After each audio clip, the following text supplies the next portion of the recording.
Startup મિત્રો હાલ હું તો નારાયણી આવ્યો છું, ગાંધીનગરમાં આવ્યો છું અને આજે સરસ મજાનું ફેશન શોનું આયોજન કર્યું હતું અને આપણી વચ્ચે એક મોડર્ન એક્ટર અમે પહેલાં આપનું પરિચય. Good evening everyone, I am Rashmi Kashyap और मैं मिसेस इंडिया गोल्ड स्टार हूँ 2024. अभी हाल ही में मैंने ये खिताब जीता है और मिसेस गोल्ड स्टार इंडिया के नाते मैं यहाँ पे आई थी और मैं फैशन इन्फ्लुएंसर भी हूँ अहमदाबाद में और एजुकेटर हूँ, साथ में कोच हूँ. मैम आज जो फैशन शो हुआ था गांधीनगर, उसके बारे में आपने पार्टिसिपेट किया था कि क्या किया?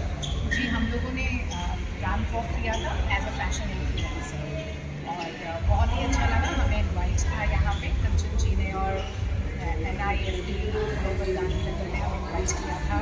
बहुत इतने सुंदर डिज़ाइन बनाए.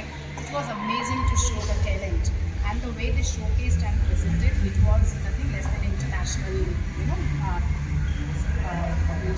International standards.